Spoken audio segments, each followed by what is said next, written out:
Hi, you're watching Hindustan Times and I am Aditi Prasad.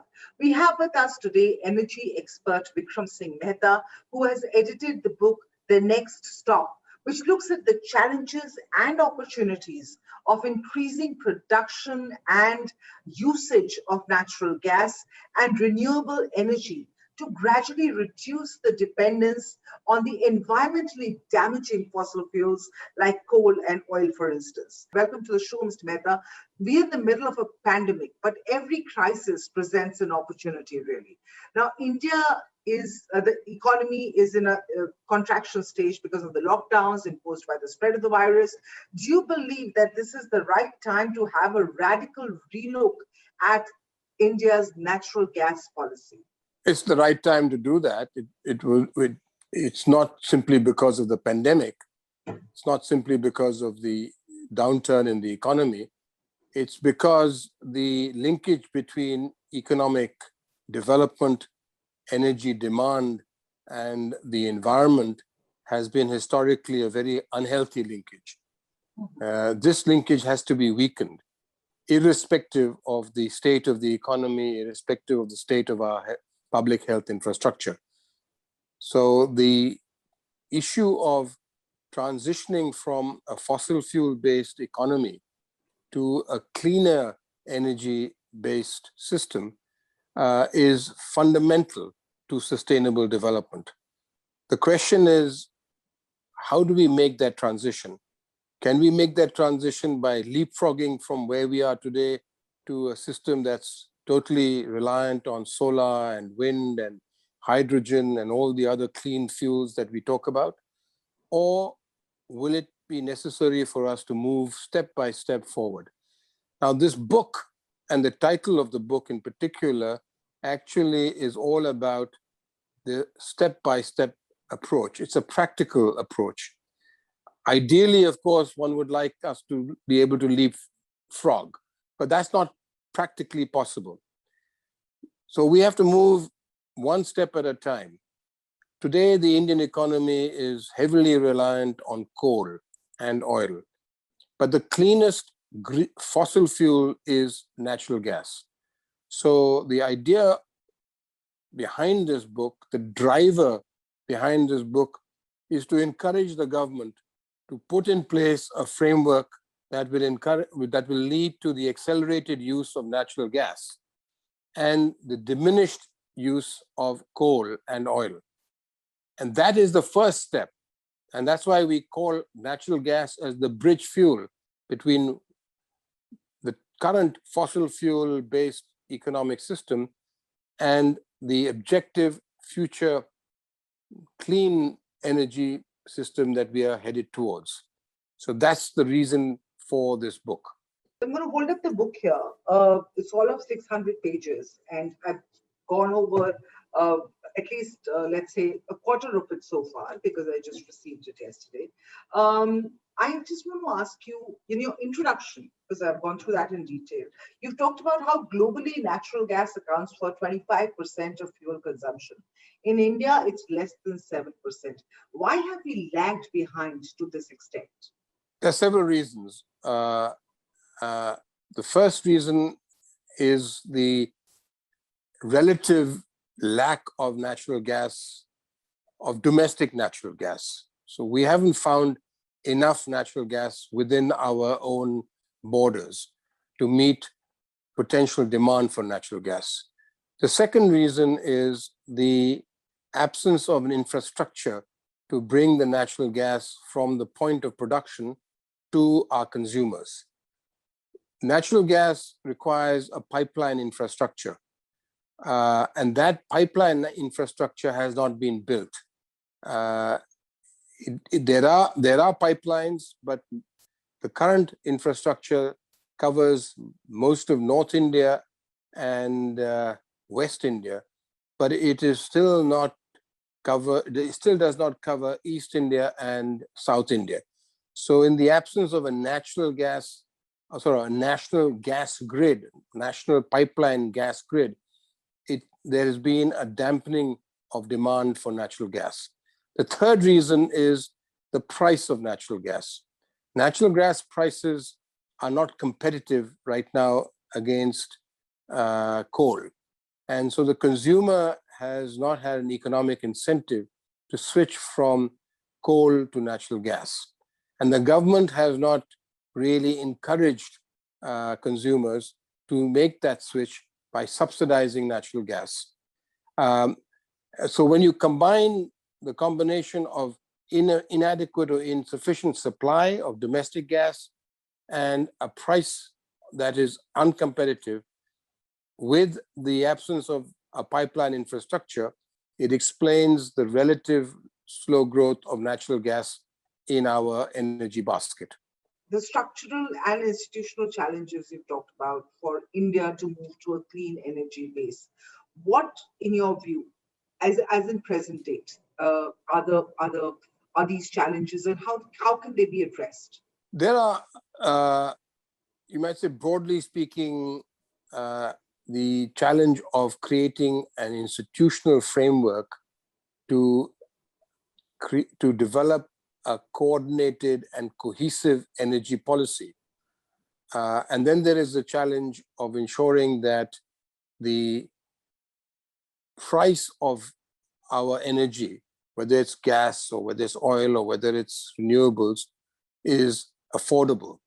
And then, of course, there's the challenge of ensuring that everyone has access to the energy. Now, these are structural issues. The institutional issue that I'm talking about, the decision-making structure in India, is a very fragmented structure. There are a number of individual ministries that are involved with separate segments of the energy value chain. So there is a Ministry of Petroleum and Natural Gas, there's a Ministry of Coal, there's a Ministry of Renewable Energy, there is, of course, the Prime Minister's office that deals with atomic energy, and then you have the Niti Aayog, you have the Ministry of Environment, you have the Ministry of Power. Now, all of these ministries are headed by a cabinet official, and they have, of course, their own cadre of bureaucracy. They operate very much within those silos, within compartments. What energy needs, energy policy needs, is a holistic, integrated framework within which energy policy is formulated and decisions are taken. So the first step in actually addressing the issues that I'm talking about, including the accelerated usage of natural gas, is to create an institutional mechanism that allows for the different arms of the government that are currently engaged with parts of the energy system to come together and to talk and to look at this subject through one holistic lens. So there is that first very important issue. The second issue is, of course, all to do with the affordability. As I said earlier, today the big challenge is, can people access or can people get energy at a competitive, affordable price? The government of India over the past decades, not this government or the previous government, but over decades, has tended to adopt a very complex and, you might say, distortionary pricing policy towards energy. And this is because energy is a politically sensitive subject. So they will subsidize one segment of the consumer, but then place a surcharge on another segment in order to in order to pay for the subsidy. But as a result of all this, there's been a complete distortion of the market mechanism. And that has been a structural impediment to, again, the rational usage of natural gas. And the third is all to do with access.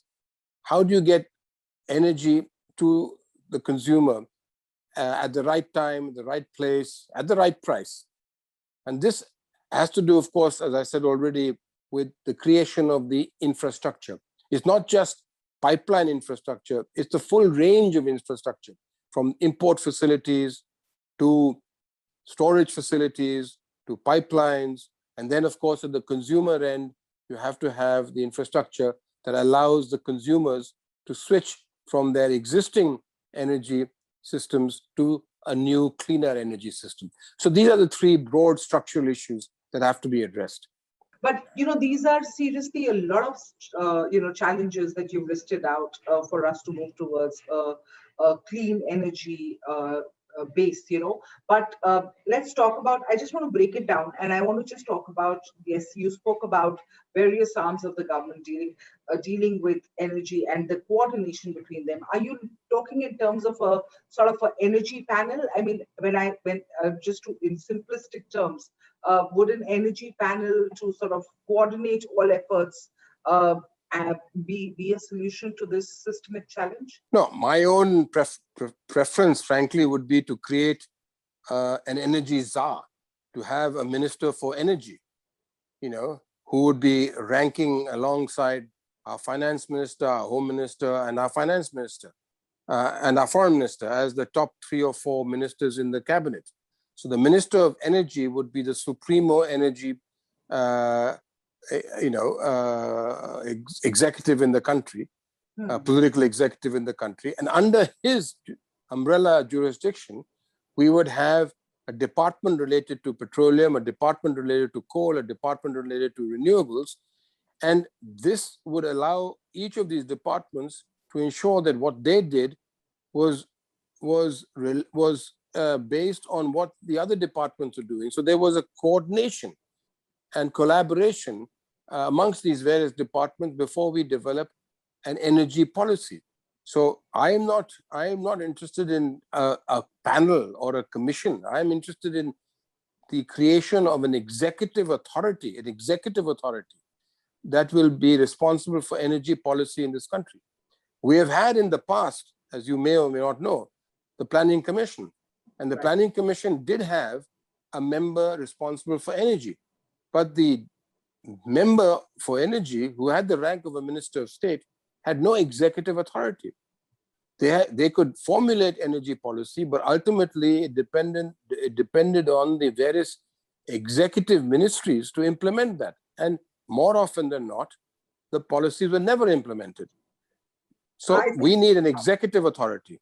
I think that's a fantastic idea, and I hope the policymakers of today are listening to this, and they get that they sort of, it triggers an idea in them, and India can move forward as a cohesive force as far as the energy sector is concerned, if that were to happen. But let's talk about the incentives, because the incentives have also to be given to private players to invest more in exploration and usage of natural gas. And is there a particular formula that you would recommend to the government that would harness this latent demand? So there is no formula now, because the energy environment, the energy companies, the energy system is undergoing rapid change. As you probably know, most of the large oil companies are now facing huge public pressure to move away from oil and gas to a cleaner fuel, alternative. Most of the companies have been compelled to establish net zero carbon emission targets. So there is no one formula, but there are some basic principles. The first principle that India must recognize is that we are not a Saudi Arabia. We don't sit on a reservoir of oil and gas. Yeah. We do, however, have petroleum reserves in our country, resources in our country. We do have it. But these resources are in geologically complex and logistically difficult basins. So the probability of locating these resources is relatively low. And even if located, the probability of monetizing these resources on a commercial basis is relatively low, because the cost of moving from just exploration to development and production is very high. So what government of India has to do is to recognize, one, that we are not a geologically risk-free environment for oil and gas companies. We therefore have to ensure that we provide oil and gas companies with the basic fundamentals that they need in order to risk their capital to explore for oil and gas in our country. And what are those fundamentals? They're very simple. There must be contract sanctity. You know, once you sign a contract, you must respect that contract. There cannot be post facto changes in that contract. Number two, companies must have a fiscal structure that is competitive against the alternative contracts available to them around the world. So we can't tax them at X% when other countries are taxing at lower than X. Number three, companies must be allowed to market their oil and gas, whatever they find, at market-related prices without hindrance or encumbrance. You can't have government impose prices on companies, okay? And number four, they must have the freedom to be able to market their product as without any difficulty. They mustn't be told that you have to sell it to, you know, consumer X and consumer Y. They should be allowed to establish an arm's length contract with every consumer and sell to the consumer at market-related prices. Now, these are very simple, basic principles. If India does not accept that, there'll be no international company interested in exploring in India. Right. And there were many promising discoveries of natural gas fields some years ago. Private investors were actually encouraged to participate, yet that did not take off, and possibly because of these reasons. Well, so there are two reasons. One is, let's just say there are two steps. One is to get companies to actually invest in exploration. And the other, as I say, is once you found oil and gas, to ensure that they produce it. You know, there's no point finding it and then leaving the product in the ground. Now, what's happened here in our country is that we have done a fair bit in encouraging companies to now invest in exploration, but not enough. In my view, there's a lot more that we can do. But we are still putting unnecessary hurdles on the way of companies that have actually discovered oil and gas. Take, for instance, the policy today of putting a price ceiling on gas that is discovered in deep waters. Now, deep waters means very deep waters. It's right. Very, very expensive to explore for oil in those waters.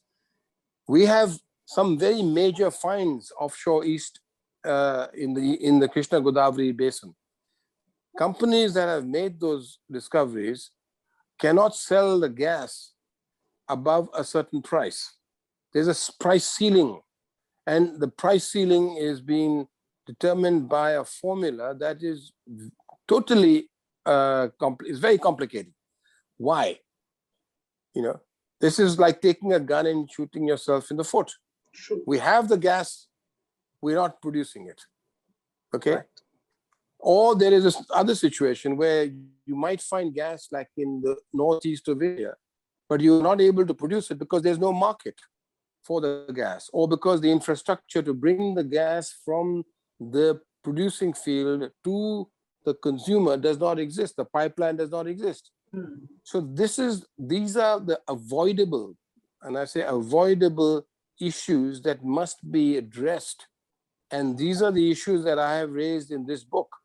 That if you really want to increase, government wants to increase the market share of gas from 6% today, 6 to 7% today, to 15%, which is the Prime Minister's objective, then it has to take certain steps now. And these are some of the steps that I'm talking about. It has to rationalize the pricing policy. It has to rationalize the taxation policy. It has to create the infrastructure, the pipeline infrastructure. It has to make sure that the relationship between the center and the state is a harmonious relationship, so that the state governments don't place all sorts of unnecessary hurdles in the way of companies that have to lay the pipeline. Remember, laying pipeline means acquiring land. Land is a state subject. So there are some very clear and non-political, I would say, or apolitical steps that the government can take to encourage the usage of gas. So those are all outlined.